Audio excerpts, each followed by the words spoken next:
Ladies and gentlemen, welcome to the first Jasiri of the year. Today is Thursday, January the 1st, 2026, the first day of a new year. For many, this morning arrives with fresh resolve, cautious hope, and important questions about what lies ahead. And as the calendar turns, it's worth remembering that while the year is new, the stories shaping our lives do not reset at midnight. Policies carry over, promises follow us into the new year, and the choices made in the months ahead will determine whether 2026 becomes a year of progress, accountability, or repetition. On Jasiri this morning, we begin this year the way we always do, by paying attention, by examining the issues that matter, following the developments that will define the months ahead, and creating space for conversations that help us better understand where we are and where we may be headed. So wherever you are, whatever you're doing, whether today feels like a fresh start or simply another step forward, thank you. Thank you for joining us. This is Jasiri, and our 2026 begins now. Oh yes, it does begin now. And you know how we like to do things. We can't be having the first show of 2026 and not talking about our own hopes and plans for this year. So, who wants to go first, ladies? I'll go first. Wait, the faces you're looking at, do they look like they're excited for 2026? It feels like we're still in 2025. Yeah. I know, even by next week, some people like me will still be saying 2025. Oh, yeah. Okay, maybe I should start. Go ahead. I think for me, for some years now, I've learned to take the first few months of the year easy. I don't make plans. I don't have goals. I have mental goals, things that I want to do. But I don't have anything that I have that is pressing, that I have to get to immediately. No.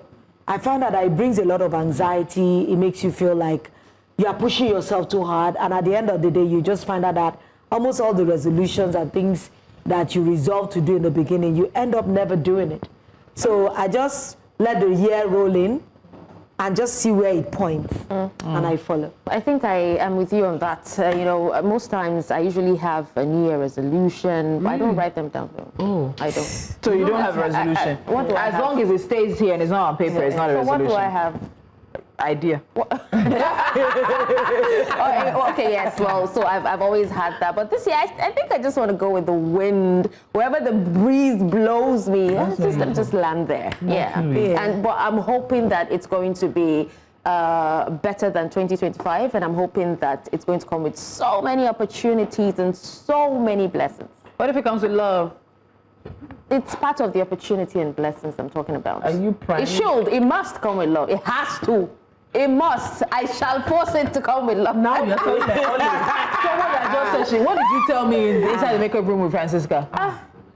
Was it Tolu? What did you just say? That was, you're meant to just keep that in your heart, Okay, this is the version for TV. Oh, yeah, it is. Wow. You see? Perception, reality. I think for me, 2026, it will take a bit of getting used to, because we're used to 2025. It will take a bit of getting used to. But I think I'm going to be more intentional this year. About posting on social media? Yes, more intentional. I have to have a schedule. Unlike both of you, I have to write things down. I have to mentally, if I want to do something, I have to schedule it. I have to plan it. Because there's a way how time runs away with everything. Yeah. Lolo is saying for the first few months, I don't do anything. Lolo, before you know it, once it's April, it's the end of the year. I know. Once it's Easter, it's the end of the year. So I think I'm going to be more intentional about posting on social media. I don't know. I think I need rejuvenation syrup. I don't know how. For some reason, I'm on the streets of social media as a visitor. Like someone who goes to the market, but you don't buy stuff. You just go there to look around and move. So for some reason, I'm going to kickstart it again and be intentional about, my social media life, and being intentional about being a better person, I think, in the end, and a different, better approach to work, better approach to your mental energy. And I'm very big on energies, and just to be a better Mama person, Zodiac. Probably go out more. Oh, so you still want to go out more? Wow, I knew you would say more? something. Was she going out before? No, maybe this time she wants to incorporate spirits. You know, going out. The more is She wants an to go out English with more term that ghosts. means that there's actually some other value present previously. And then the more is meant to build on the previous value. Please, what's the previous value? What's the previous value of your going out? Okay, ignore it. Try something else. To kickstart the social media, post bikini pictures. I actually have First trend of 2026. I should post that. Is Please don't. Yeah, I Thank will. you. I wish I. Why? What did you say? Please Please don't. What's your problem? I will post. What's the What would the caption be? You had the new year, new me. No. But it also means she has to be consistent. New year, pictures new like me. that So as well. what better way? I have to go out guns blazing and like. I have Just to, post like, bikini picture see. first. I will. Let everybody know that I got it. The body's banging. Clock it! I swear to God, this clocking is a problem. Oh, this is my last year on the 4th floor. Oh my God. Really? Yeah. You better the way put she some said- respect on my name. It's the way she said it. Yeah. It just clocked. She clocked it. Clocked it like. So all my 50 lands. Yeah. You know I don't do birthdays. I don't do all those Kill parties. yourself. Nah, it's not my thing. what would be your I'd rather all of you contribute money and send me to Singapore. That's what I want. Okay, she's put it out there. Like, we'll be planning Okay. it. And there's 12 months to that. Okay. Yeah. She put it out there. I actually feel she reminded me of somebody, the first lady. Remember what she did last year? Came out to say, don't send money to my account. Just for the National Library. yeah. No, I don't need the Something like National that. Library. I want to go to Asia. Yeah. And I need well plans for wishers. 2026. If you follow Yes, these ladies on the Tolu's table, you're plans. gonna. I have not put plans in place. But we know January for sleep. You dirty the Because right now, I'm doing this show. I told December. I need to do what I want. You know that egg that you do with fresh tomatoes and onions? yeah. Tomawa crumbly. bread. Yes, more toast the bread. Oh, God. And Korede has a tea menu for the holidays. So if you come to the house, Korede will ask you what tea you want. So I'm really going to tell her ahead. I want something thick and creamy. And she from makes like it. one. My daughter delivers room service. So from like 1 to 3. But you know I like this culture, the way Tolu gives, it's like a culture. Yeah. I see Mama Yad pass down the culture to Tolu, the culture of cooking. You know, it brings family together. We love it's, it. It's such a lovely thing to watch. Where you can see that, for me, it's like legacy passing on. And now I see Coco catching on. She's my sushi. It's such a beautiful thing to watch. Honestly. Intentionality. That's what I said. Yeah, I gave my children toast bread for. Tolu is very intentional. watch night and they spent all my money. my only other plan is I want to make money this year. More money. Yeah, more money. I want to make more money this year. I That want is always the top of. If we take a look at It's more money, Jasiri episodes and our incredible digital team, What can are you put that saying? together. What are you Money trying to is say? the common. That is the most. You know what they say? because I don't play with my money. That's what I'm saying. So yes, more money. I remember money. last year, 2025, Less problems. this God, table hear was me well. more money. More money, less problems. More money, more Yes, taxing. Yeah. We're going on. Okay, Take more us on. money. Okay, You're saying more money. I said more taxing, money, yeah. no less More problems. She's reminding me more money, more tax. More January 1st. Oh, Welcome, Nigerians. Welcome. You're welcome. So, still ahead on Jasiri as we head into a new year, we want to take a moment to pause and look back. Not at headlines alone, but at the interviews and stories that stayed with us long after the cameras were off, the conversations that challenged our thinking, sparked honest debate, and reminded us why these stories mattered in the first place. Now, after the break, we'll be sharing the interviews that stood out to us in 2025, what made them resonate, and the questions they left us carrying into the new year. Stay with us. Now, 2025 truly tested us. It came with a lot of headlines, a lot of heartbreaks, laughter, resilience, and moments that reminded us just how strong Nigerians truly are. And for us on Jasiri, it came with some goodbyes, some hellos, and even global recognition and awards as we journeyed into our second year. So today isn't just about flipping the calendar or drawing another vision board. It's about reflection, what we survived, what we learned, and what we're choosing to leave behind. What we're even holding on to more strongly than ever, because the new year doesn't automatically change anything we do. The conversations we have, the questions we ask, the courage we bring into each sisterhood moment, each guest conversation, and each day. Today as a family, let's journey down memory lane and look back at some of our most memorable and commendable conversations of 2025. I'll go first. For me, Tolu, you made me go first a lot today. Yes, So yes. I'm first we in many we want to things get this your year. emotions into it. You are the emotional one. Yeah. For me, one conversation from last year I can't forget in a hurry is Emeka Ozurike's story. It was such an emotional day for everyone on this table. But I'm grateful not just for his freedom, but that Jasiri was the very first platform to give him a voice to share his story. You know, let's go back in time. The challenges of our criminal justice system. You know, the police, who has the sole authority to investigate crime, what they do is they arrest you, and even when you're a minor, they put any age on your charge sheet. Yes. So Emeka was 12, as confirmed by his father, his grandmother, and everybody. But on his charge sheet, they wrote 19. The very day we were leaving prison with Emeka, another minor was being brought in to be remanded. The very same day, as me and Emeka were walking out of prison, another minor was brought in to be remanded. And I must also give credit to the correctional center because they refused to admit that minor. That particular minor, they refused vehemently. What happened, you see, I did for house, so now my village brother from Mr. Meka is water, go for their house. See, he get one of my aunts where they do business of gold for outside country. Say, you will go collect something. So the Mr. Meka come escort and go. So and the boy, now my senior brother, that's my village brother. Yes. He senior me for age. So now let him come follow. Who go for the house? The upstairs. So I follow her. We open the first door. I enter inside. Now go up. So as we go up, we come open the door. We go enter inside. So as we enter inside, he come tell me say, he come they bring out plasma with some kind things, both fridge. So as soon they bring and come, and they tell me make they help them, they carry and they go down. It's okay. When they help them, they carry and they go down. So as I come carry and finish, he come call boss, come. He tell me make I load them inside bus. I come load them inside bus. So now come out. Tell me say they come. So he coming back now with security with some healers. So I don't even know it's in the happen.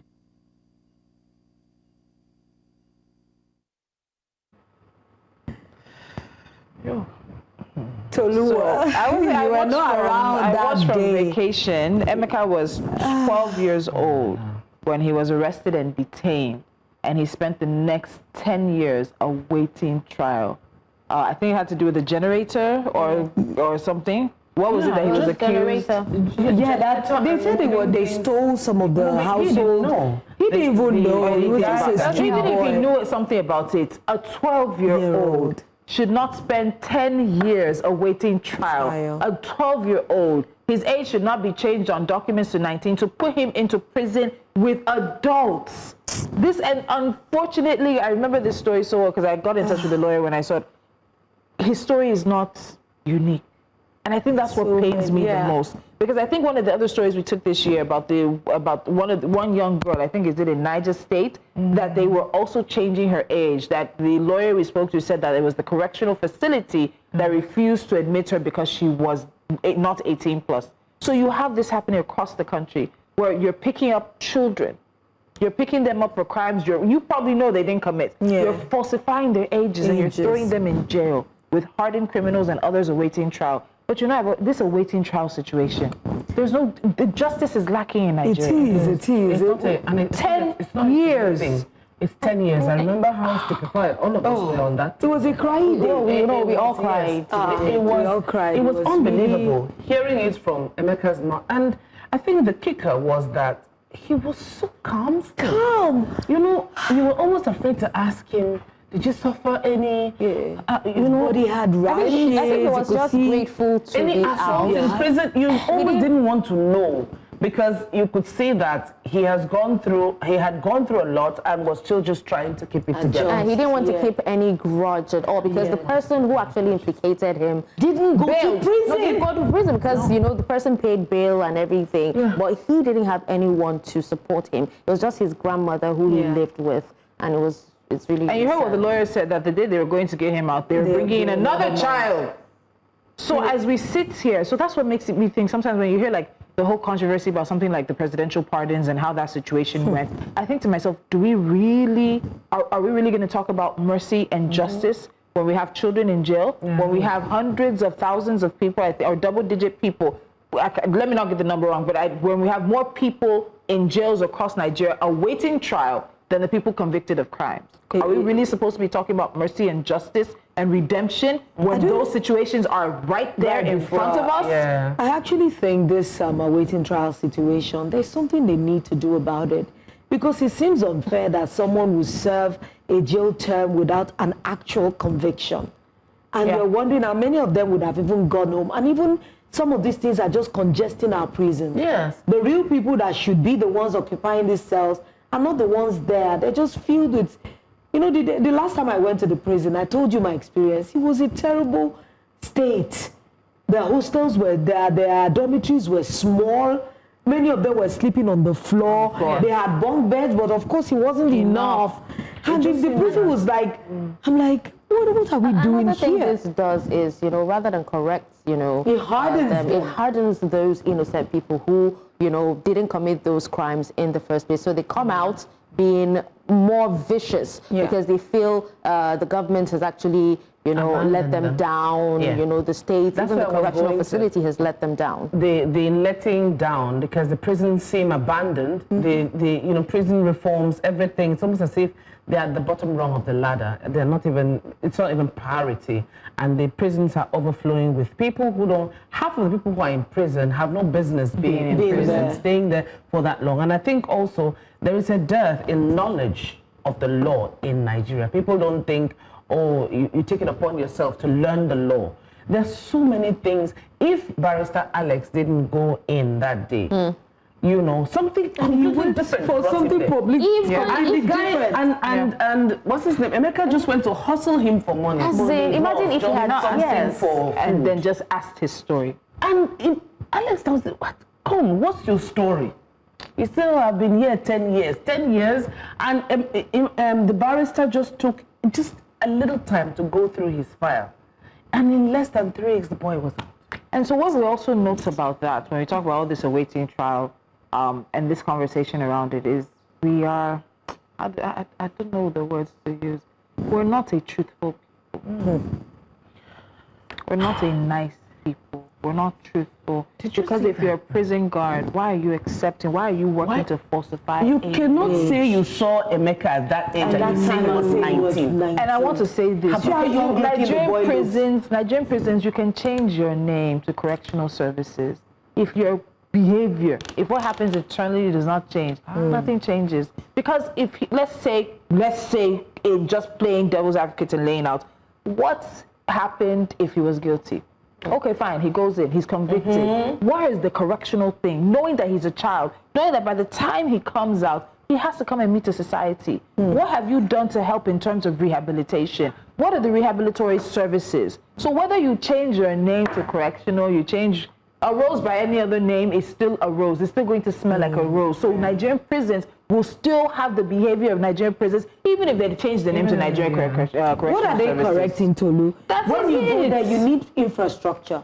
I haven't been in prison in a couple of years, but Tolu, we need structures like a proper big library, you know, a recreational center. But you just see one hall that doubles as everything.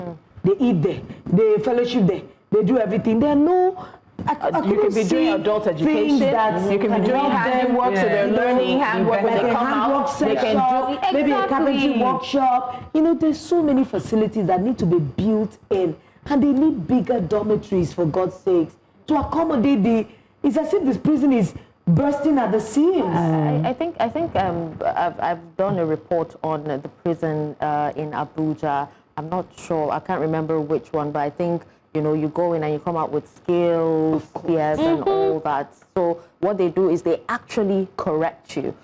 they give you So an why is that not opportunity to done even write across the across board. yes, we know. Some have even graduated from National Open University, but it seems like it's not across board. It's not across the country. that way. It may be happening in batches. Yeah. If we go on, we'll be back to where we started with this started. Ebuka story. But before the break, let's try and see if we can introduce another story. Well, for me, I'm relatively new to the table. I've watched and rooted for Jasiri from the very beginning. And I'm excited to be a part of what I consider almost a movement in some way. Now, okay, back to it. My choice has to be one of the most viral episodes from the year. And honestly, it was expected because when a woman shares her honest opinion on the double standard in Nigeria, people have a lot to say, honestly. So I remember when Ife Mogeku joined us sometime last year to speak on step-parenting in Nigeria. After her rant on the issue went viral, you know, a lot of people had a lot to say. But then let's hear what she had to say with us. Me just scrolling on Instagram on a beautiful Sunday morning, and I saw someone who said he didn't want to be a stepfather, that nothing would ever make him be a stepfather. And I was like, okay. I mean, everyone has their, everyone can make your choice, it's your decision and stuff. And as usual, I'll usually go through comment section for such things because I wanted to know how both women and men were reacting to the guy's statement. So I went to the comment section, and that was what shocked me.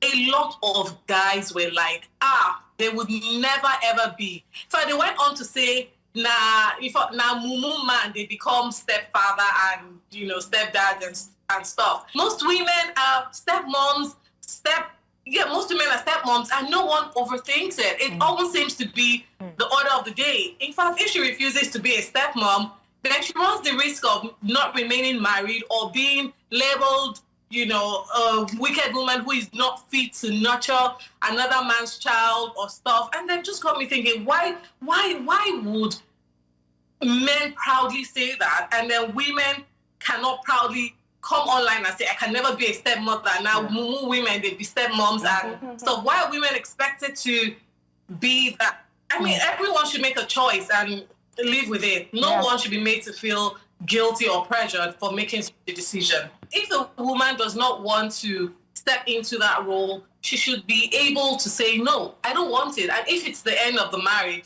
fine. But you see, women are a bit scared. Not a bit. We're very scared of saying, no, I don't want to step into this role by force. Because when they do, it's the same society that would shame them and would ridicule them. This one if you stay for husband house. This one, you know, they don't even want to know the reason. She's not married. Whatever reason, it is her fault.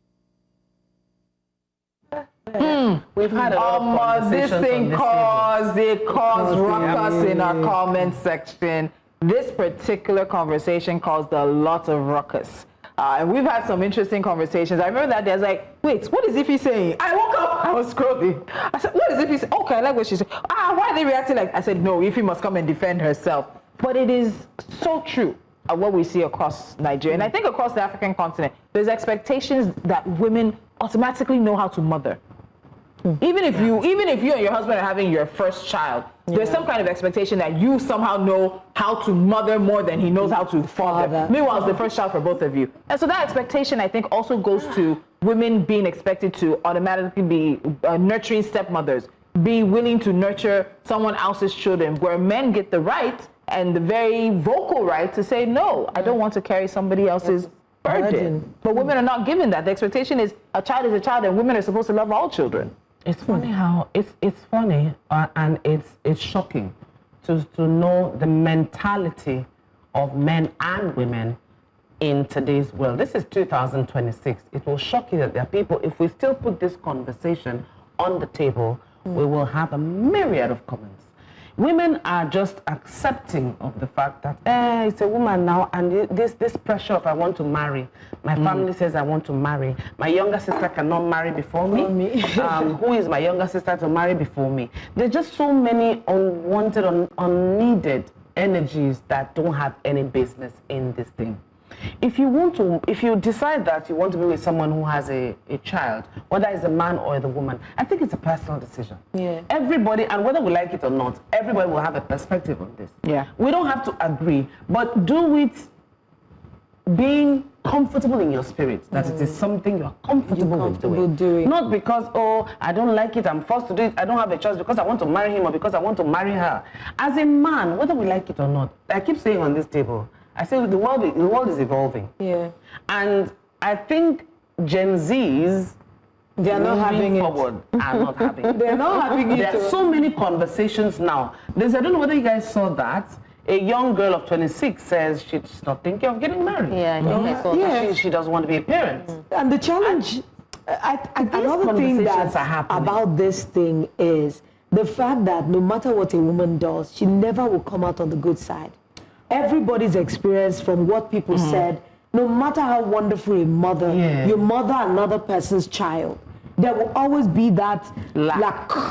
Even from the child, they will always feel if my mother was here, this would be better. Even if the person is giving you the best care. I have partially stepmommed, and I know how difficult it was. It's not even though they were accepting, but I knew that it was just at the beginning. I couldn't continue in this line, and I know that even me, that I'm a single mom of my own 4 children, I cannot lie to you. I don't think being stepmom is something I want. It's a lot of work and intentionality behind it. It's too much work. If all of us had an honest conversation and say, would you stepmom? Would you? It's not easy. It's easy to say yes. Of course, I could stepmom. It's very easy to say yes. But when you get into it, I think I said it on that day that I really don't have a problem stepmomming. Not too many children, child. It could be 1 or 2. I don't know that thing. I just like that.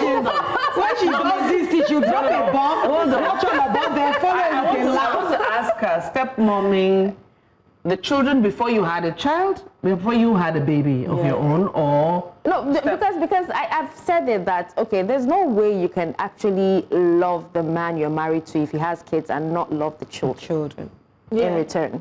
It doesn't happen that way. But you have people who... But loving the man and loving the children does not... It's not the same relationship. So do you know what happens with step-parents? So sometimes you have to first deal with whether or not the biological parent is still in their life. That's one kettle of fish. Exactly. Then do they co-parent well? That's another kettle of fish. Then if they co-parent well, what is your role? Do you have a right to discipline the child? Are you involved in the discipline, or are you expected to step back? Another role. If the parent is not negotiable. That is It's not negotiable. Oh, you're not ready for this. Imagine if the mother or the father is dead, then you now are dealing with children comparing you to a ghost. You're now almost constantly sort of trying to measure up to a dead. That was what there are like so many angles with this. Most of the stepmoms that are doing a very good job do not get thanks. There is no way at all, and it makes it even difficult. But then you see, because this societal stereotyping, it's an expectation they have of women that you will be able to do this, and we just forget that just like everything to do it might have issues parenting and not be good at it, there are women who are not good with parenting. But I love my kids, doesn't allow them to be able to come out and say they're not good at like I'm not one of those. I have 4 kids. You would think I'm one of those that will carry rattle. I'll be doing looku. No, I don't do that. But I would watch your children. I would sit. I would feed them. But I don't know baby play. My own children, I had people that did baby play for them. I would carry them. I would back. I would feed them. But to be doing licky cuckoo. Meanwhile, I'm so good at licky cuckoo. Exactly. And you don't look it. And they think that so you can't even judge a woman. So now if I have a newborn, I won't lie to you, I will be dysfunctional. When my children were born, my mother was there. My sister would leave her husband's house and come to my house for 3 months. And if I still insist, after that 3 months is leaving, then she will still come daily. Because I'm spoiled like that. Okay. So you will now see someone like me. Do you think I will now tell you that I'll see somebody's Child. baby. Yeah. And I want to be doing Mickey. You're even talking baby. What about when they're 10, they're in their teenage years? My God, when they hate everybody. When they hate everybody and their anger and their resistance is You must have Think about it. And I think that if it was validated with the comments, even in our comment section as well, we did have some people share the fact that they don't know where they would be if it was not for their step parents. But a lot of people also shared the stories of, in fact, it would have just been okay if you said you didn't like children and you did not choose to marry. So if you have somebody who has kids, you really need to think about that, especially if they're under 18. Is it easier if, you marry him, right? And the children are younger? And the children actually live with your mom?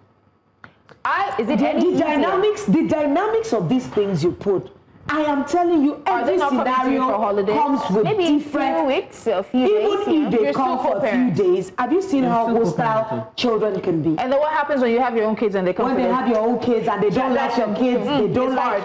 Do you know it's very possible that you don't like the kids of the person you love? Yes. And do you know it's possible that you love them, they don't like you back? Yes. And no matter what you pour into them, they pour it right back into the gutter. So I think it's possible, but like you said, it might happen. But on the flip side, it might be that the way you love them. The one I've seen that was a little easier. I say this are people that are parents from when the children. I know someone who nurtured. But when I think so, she's literally the mother. So she's literally the child's mom because she nurtured the boy from when he was about 2. So I'm saying this because it's from experience. I almost married someone that had a child, and I didn't have issues with the child. No, how old was the child? How old was the child? I think it was 8 years. Was the child staying with him?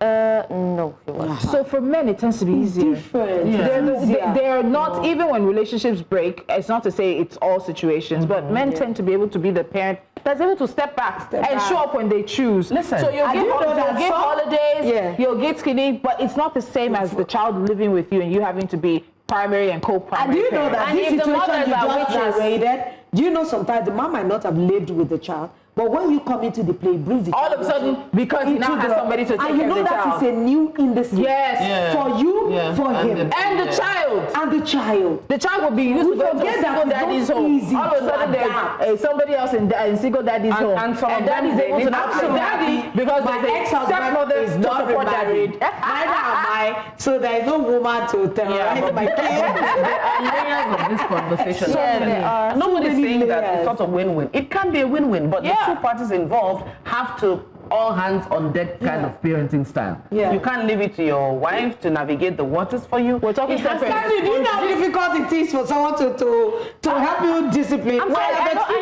one dimension. I have to say, please. There's one dimension. Don't help me. In-laws. They're grandparents on whatever side. Please, let's add another dimension. What's that? When the guy already has 2 children and then he tells you he wants to marry you and he wants 50-50. So, this trip down memory lane. Stop it. I'm just saying. No. Your dimension is exchanging things. Your dimension is exchanging things. Let's move on. Now, this trip down memory lane is really making us think. You can see how these conversations are still generating discussion and debates with us. We gave you guys almost 260 shows last year. Can we please clap for Jasiri, for our producers, for our team?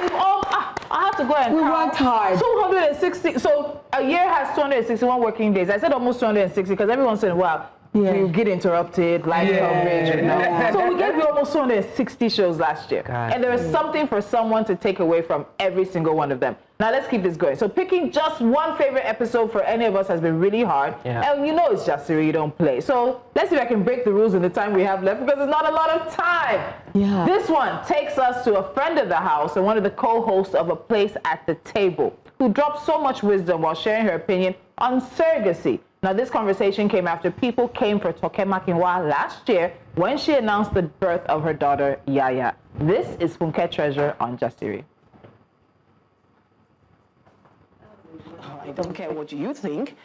I think surrogacy or IVF is God's way of intervening in the cries of many women to have children of their own.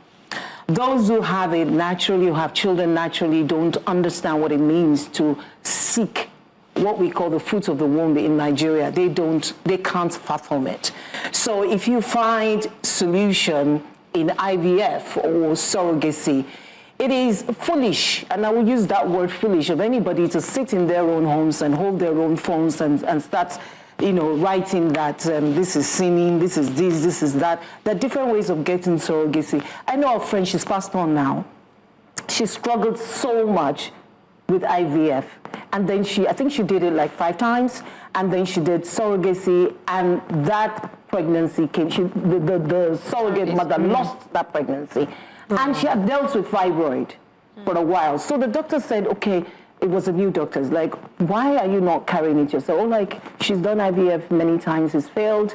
She had fibroids, so that's also is there. And the doctor just said, let's try again. And they tried, she got pregnant with IVF, and she had twins. Wow.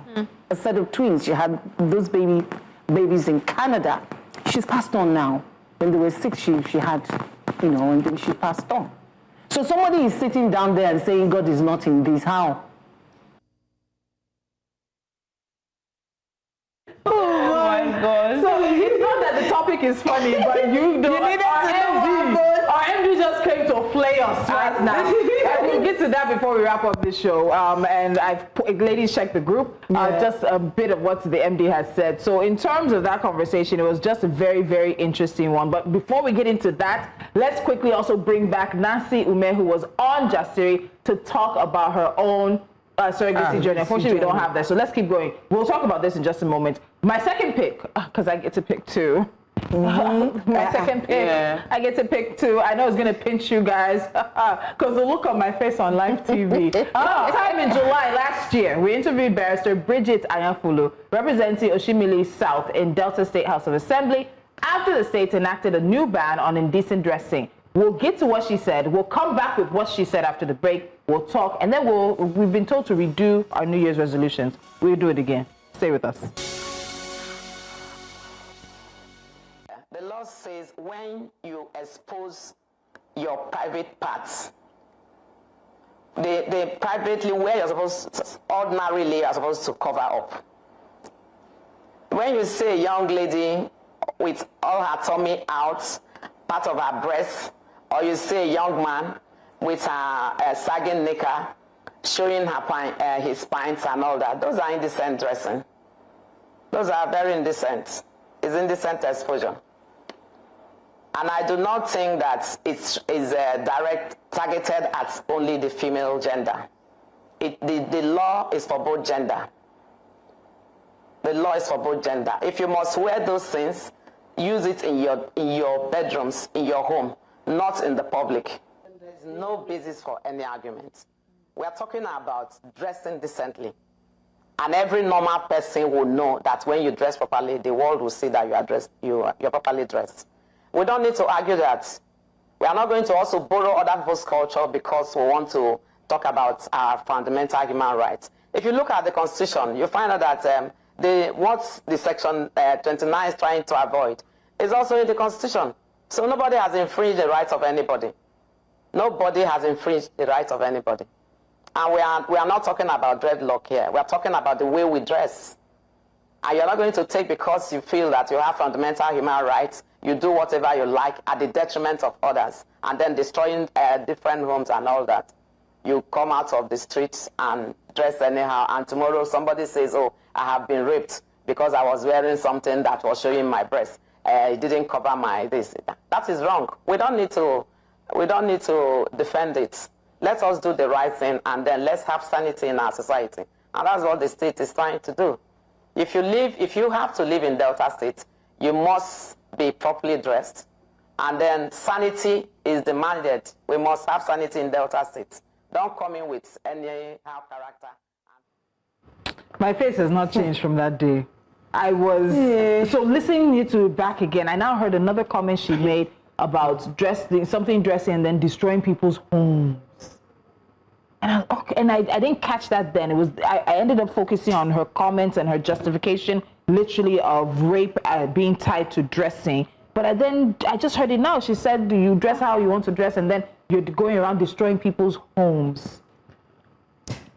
You know, the way we all think so myopically.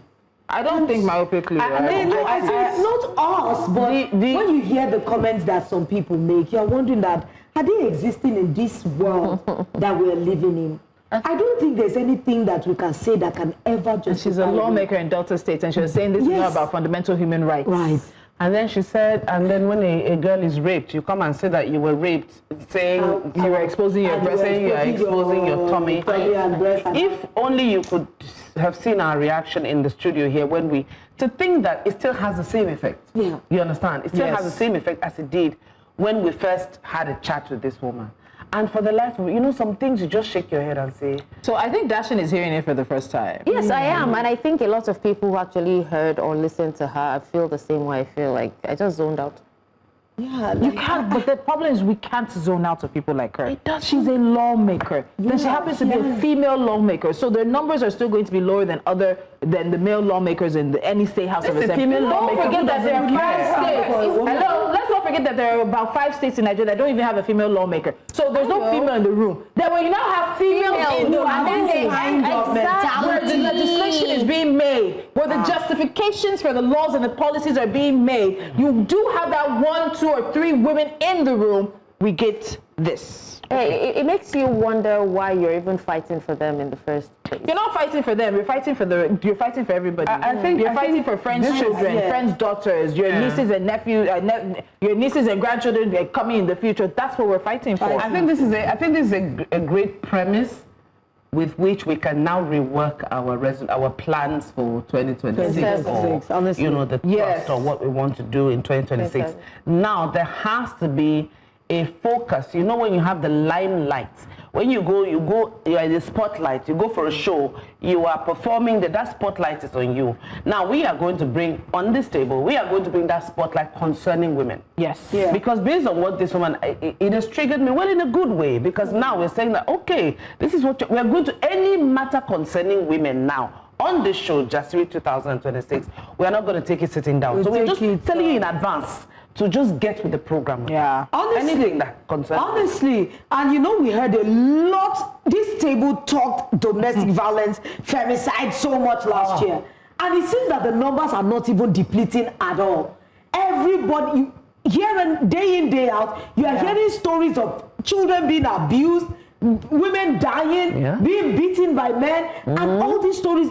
In fact, if you are a watcher, if you are one of our viewers, and you see stories that you think maybe it slipped under our radar, tag us. We will take it up. And we want to encourage people to step up and be willing to come on this table, and let us bring some of these people to book. Because like that last man that we took his story, that the child died eventually from him literally putting his hands on her and hitting her head on the ground.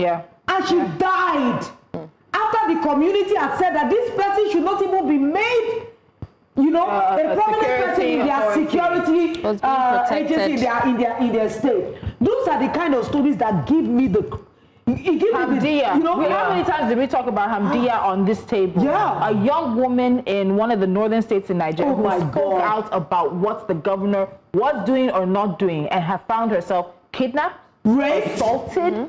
God, and she has been threatened, her life threatened, her family's life threatened. They finally released her, and you could have seen I don't know if any of you caught the video that she was apologizing and everything, but somebody has been browbeaten, has been threatened. What about the little girl in Taraba? We spoke to a journalist about her. God. So you see, these stories never end. It's the stories that made their ways to us here on News Central and Jasiri that we share with you. But 2006 is going to be different. Election year is 2027. Yes. If women don't get up and decide this year that they are going to do something different and go out to vote and stop saying kilo call me, I can miedo so, and speaking in every language and say it doesn't concern you, it concerns you. And I think we need to start with the fact that, remember last year we spoke to Abosade, they did not vote on the special seats for women. So we are starting the year with a focus on that. What is delaying the Nigerian National Assembly from having a vote on a historic bill that could turn things around for women and governance in this country? Next year, our spotlight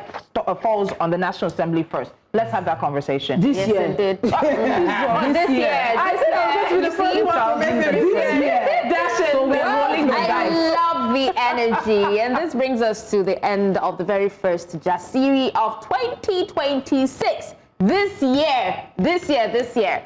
So as the newest member of the team, I'm excited for the conversations ahead of us in the new year. Just as I have expectations, so do you, our viewers. 2026 comes with fresh expectations, but also with the same responsibility to stay informed, stay curious, and stay connected to the issues that shape our lives. We're grateful you chose to start this year with us. Thank you very much. Mungode, so say In 2025, we had conversations that challenged us, moved us, and sometimes made us pause and rethink. I don't know how many times I've cried on this set, honestly. I've gone home and something has stayed with me for days. As we step into 2026, we're carrying those lessons forward, continuing to ask questions, listen closely, and create space for perspectives that matter. This year, the work continues. Yeah, because Jasiri has always been more about headlines. More than headlines, it's about context, clarity, and the human stories behind the news, the ones that often get lost if we don't pay close attention. So this year, 2026, we remain committed to telling those stories with care, with honesty and depth, while also highlighting the voices that need to be heard the most. We want to continue bringing conversations that not only inform, but also empower, challenge, and inspire meaningful action.